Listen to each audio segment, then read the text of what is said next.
CM Revanth పై మండిపడ్డారు కేటీఆర్. మంత్రి శ్రీధర్ బాబు అతి తెలివిగా మాట్లాడుతున్నారన్నారు. ఎమ్మెల్యే గాంధీకి కండువా కప్పింది ఎవరని ప్రశ్నించారు. కేటీఆర్ మాట్లాడుతున్నారు. లైవ్ లో చూద్దాం. 10 మందిని తప్పకుండా కొత్త కార్పొరేటర్లను చేసే జిమ్మేదారి కూడా పార్టీదే, మేమందరం కూడా తీసుకుంటాం.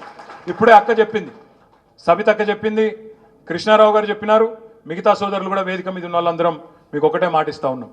శేర్లింగంపల్లిలో ఇంకొకడ హైదరాబాద్లో ఎక్కడ మీకు కష్టం వచ్చినా, ఎక్కడ మీకు ఇబ్బంది వచ్చినా క్షణాల మీద, ఎందుకంటే అందరం హైదరాబాద్లో ఉంటాం, క్షణాల మీద మీ దగ్గరికి ఉరికొస్తాం.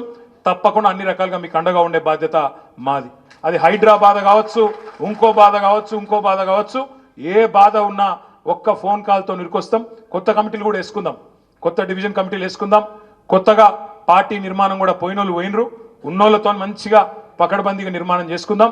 కానీ కొంతమంది చెప్పంపుతున్నారు, ఇప్పుడే కృష్ణానే చెప్తున్నాడు, తప్పు చేసినామన్నా మేము ఇలా పోయి బేకార్ అయిపోయింది కథ, మేము కూడా వస్తాం, జర మమ్మల్ని కూడా క్షమించండి, చేర్చుకోండి అని కొంతమంది చెప్పంపుతున్నారని చెప్పిండు.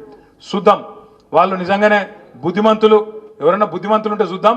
ఇక బుద్ధిహీనులు, పనికిరానోడు, మనకు ప్రజల ఆల్రెడీ ఖర్చు అయిపోయింది అని అనుకుంటే ఇడిచిపెడదాం.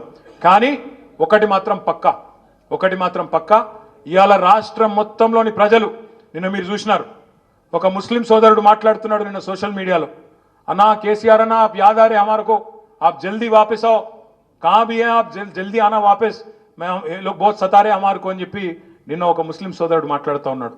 ఒక సోదరుడు జేసీబీ వచ్చి, బుల్డోజర్ వచ్చి ఆయనను కొట్టేస్తుంటే, ఇల్లు కొట్టేస్తుంటే ఆయన గట్టిగా ఆక్రందనలు చేస్తున్నాడు. అన్నా కేసీఆర్ అన్నా నువ్వు రావాలే, ఎక్కడున్నా మమ్మల్ని కాపాడాలని చెప్తా ఉన్నాడు. రాష్ట్రం మొత్తంలోని ప్రజలు కూడా కేసీఆర్ తిరిగి రావాలి అని చెప్పే రోజు ఎక్కువ దూరం లేదు. తప్పకుండా సందర్భం వస్తుంది. మళ్ళీ పేదల కండగా, మళ్ళీ హైదరాబాద్ ప్రజల కండగా బీఆర్ఎస్ఏ ఉంటుంది. ఈ గులాబీ కండువానే 10 ఏళ్ళు ప్రాంతీయ విద్వేషాలు లేకుండా, ఆంధ్ర తెలంగాణ ఫీలింగ్ లేకుండా, ఏ ఫీలింగ్ లేకుండా, ఎట్లా అయితే 9.5 ఏళ్ళు ఒక్క చిన్న గొడవ లేకుండా, చిన్న ఇరిటేషన్ లేకుండా, కర్ఫ్యూ లేకుండా, కల్లోలం లేకుండా, హిందూ ముస్లిం పంచాయతీ లేకుండా అన్నదమ్ముల్లాగా ఎట్లయితే హైదరాబాద్లో బతికినామో భవిష్యత్తులో కూడా అట్లే ఉందాం. పేదవాళ్ళని కడుపులో పెట్టుకొని చూసుకుందాం, వాళ్ళని కాపాడుకుందాం, పెద్దవాళ్ళను పెట్టుబడిదారులను కూడా తెచ్చుకుందాం. తద్వారా ఐటీ విస్తరణ కావచ్చు, ఇంకోటి కావచ్చు, అది మన వల్లనే సాధ్యమైతే తప్ప ఈ చిట్టినాయుడు అండ్ కంపెనీ వల్ల మాత్రం కాదు అనే మాట కూడా మళ్ళొక్కసారి మీకు తెలియజేస్తూ, ధైర్యంగా ఉండండి. డివిజన్ల వారీగా కార్యక్రమాలు తీసుకుందాం. మళ్ళా శేర్లింగంపల్లిలో కూడా డివిజన్ల వారీగా మీటింగులు పెట్టుకుందాం. మీ అందరికీ ఇప్పుడు కృష్ణారావు గారు, ఆ మంత్రి ఉన్నాడు ఒక ఆయన శ్రీధర్ బాబు అని, చాలా తెలివిగా మాట్లాడుతుండే ఆయన, అతి తెలివి. ఏమంటుండే తెలుసా, ఇద్దరు బీఆర్ఎస్ ఎమ్మెల్యేలు కొట్లాడుకున్నారు, మమ్మల్ని అంటుర్రు మధ్యలో అని శ్రీధర్ బాబు మాట్లాడుతుండు. నేను ఒక్కడే అడుగుతున్నా శ్రీధర్ బాబును, అతి తెలివి ప్రదర్శిస్తున్న మంత్రి గారు, ఇలా శేర్లింగంపల్లి ఎమ్మెల్యే మావోడు గాడు మీ ఓడే అంటున్నావు నువ్వు. సరే, నువ్వు చెప్పింది ఒక్క నిమిషం నిజమే అనుకుందాం, మరి ఆయనకు కండువా కప్పిన సన్నాసేవాడు? శేర్లింగంపల్లి ఎమ్మెల్యేకు కండువా కప్పిన సన్నాసి వెధవ ఎవడు?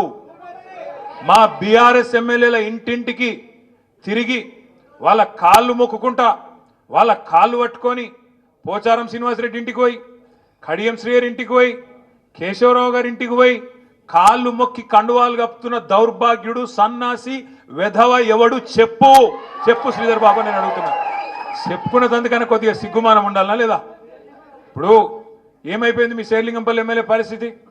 అది అంటారు చూడు హిందీలో సామెత, దోబీకా కుత్తా నా ఘాట్కా నా ఘాట్కా. ఇక తెలుగులో ఒక పాట ఉన్నది కానీ నేను చెప్తే బాగుండదు. అన్నడో రోజు మా సబితక్క, సునీతక్క నాయనక కూర్చున్నారు, నేను అసెంబ్లీలో మాట్లాడుతుంటే ముఖ్యమంత్రి అంటాడు, ఇగో ఆ అక్కలను నమ్ముకుంటే నీ బతుకు జూబ్లీ బస్ స్టాండ్ అవుతుంది అన్నాడు. నన్ను ఏదో అక్కలను ఇన్సల్ట్ చేసుకుంటా, ఆడబిడ్డలను అవమానించుకుంటా ఇష్టం వచ్చినట్టు ఒరిలిండు.